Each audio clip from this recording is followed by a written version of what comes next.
کہیں پہ آپ نے کسی کی کو حق تلفی تو نہیں کر دی؟ کھانا کھاتے ہیں، کھانے کی لذت نہیں آتی، میاں بیوی بیٹھے ہیں لیکن تعلق میں پیار محبت نہیں ہے، بیماری ایسی ہوگی جو خاندان میں کسی کو نہیں لیکن آپ کو ہوگی، گاڑی چلاتے ہیں ذہن کہیں اور چلا جاتا ہے، بڑی محنت کر کے کاروبار ایک امپائر تو کھڑی کر لی لیکن اولاد نافرمان نکلی۔ السلام علیکم ناظرین، ہم نے اکثر سن رکھا ہے کہ فلاں شخص کے پاس بہت زیادہ دولت ہے، جائیداد ہے، پیسہ ہے، کاروبار ہے، لیکن اس میں برکت نہیں ہے، اس میں تازگی نہیں ہے، اس میں سکون نہیں ہے۔ آج ہم سید محمد علی زنجانی صاحب سے ایسی تمام کیفیات کے بارے میں جانیں گے کہ بہت کچھ ہونے کے باوجود چیزوں میں، کاروبار میں برکت کیوں نہیں ہے۔ زنجانی صاحب، بہت شکریہ بخاری صاحب آپ کا۔ اس کے لیے سب سے پہلے تو یہ دیکھنا ضروری ہے کہ جو بھی آپ کو ملا ہے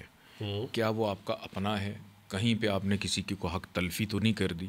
مولا علی علیہ السلام ایک دفعہ نماز پڑھنے جا رہے تھے تو انہوں نے اپنا گھوڑا ایک شخص کو دیا کہ میں نماز پڑھ کے آتا ہوں، تب تک اس کی حفاظت آپ نے کرنی ہے، اور یہ نیت کر کے جب میں واپس آؤں گا میں اس شخص کو 10 درہم دوں گا۔ جب واپس نماز پڑھ کے آئے، تشریف لے کے آئے تو دیکھا اس کی زین نہیں ہے، تو اپنے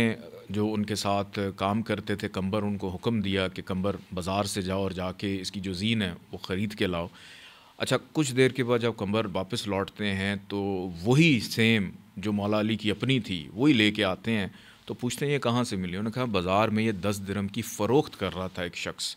تو مولا علی علیہ السلام یہاں پہ مسکرائے بھی اور اس شخص کے لیے بھی دعا گو ہوئے کہ میں نے نیت کی تھی کہ اس بندے کو میں 10 درہم دوں گا، کہ اس کے نصیب میں وہ پیسے تھے لیکن اس نے حلال کی بجائے اس کو حرام کر کے کمایا۔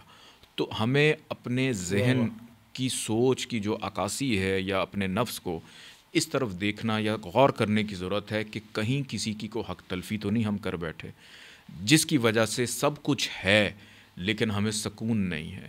کھانا کھاتے ہیں، کھانے کی لذت نہیں آتی، گاڑی چلاتے ہیں ذہن کہیں اور چلا جاتا ہے، میاں بیوی بیٹھے ہیں لیکن تعلق میں پیار محبت نہیں ہے، کہ بڑی محنت کر کے کاروبار ایک امپائر تو کھڑی کر لی لیکن اولاد نافرمان نکلی، روز کوئی نقصان ہو رہا ہے اور اس کی جو اس کا ازالہ کہیں نہ کہیں سے ہو رہا ہے، بھروائی ہو رہی ہے، پھر نقصان در نقصان، بیماری ایسی ہوگی جو خاندان میں کسی کو نہیں لیکن آپ کو ہوگی۔ تو ایسے افراد جو اس قسم کی کیفیت کا شکار ہوں، گھر میں بے چینی کا شکار ہوں، کاروبار ہونے کے باوجود کام پہ جانے کو دل، دیکھیں یہ کتنی بڑی آزمائش ہے کہ اللہ نے آپ کو کاروبار دیا، آپ کا اپنے کاروبار کی کرسی پہ بیٹھنے کو دل نہیں کرتا، اللہ تعالیٰ اس شخص کا دل سخت کر دیتا ہے یا بند کر دیتا ہے، آپ کو اس جگہ پہ خوشی محسوس نہیں ہوتی۔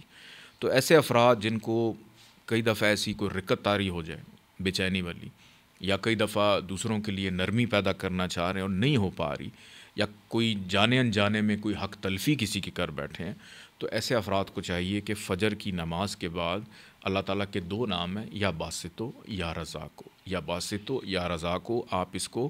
300 دفعہ پڑھ لیا کریں، اول آخر 14 دفعہ درود پاک کے ساتھ، یا اگر فجر کی نماز کئی دفعہ آپ سفر میں ہیں نہیں پڑھ پا رہے ہیں تو آپ پورے دن میں جب بھی آپ کو موقع ملے کسی بھی ایک فرض نماز کے ساتھ آپ اس کو پڑھنا اپنا معمول بنا لیں، تو اس کے بعد آہستہ آہستہ خوشی بیدار ہونا شروع ہو جائے گی، دوسروں سے ملنا جلنا شروع ہو جائیں گے، حالات اچھے لگنا شروع ہو جائیں گے، جو نافرمانیاں ہیں وہ ختم ہونا شروع ہو جائیں گی، اور اگر کسی کی کو حق تلفی کر لی ہے تو آپ کا دل کرے گا جو میں نے کمایا ہے میں پہلے دوسروں کو کھلاؤں اور پھر اس کے بعد اپنے لیے لے کر جاؤں۔ بہت شکریہ۔ سید محمد علی زنجانی صاحب نے ایک معاشرتی برائی کی طرف بھی اشارہ کیا ہے کہ اگر آپ کے ساتھ تمام یہ کیفیات پیش آ رہی ہیں تو آپ پہلے اپنی ذات کا انالیسز کریں کہ آپ نے کہیں کسی کی حق تلفی تو نہیں کی۔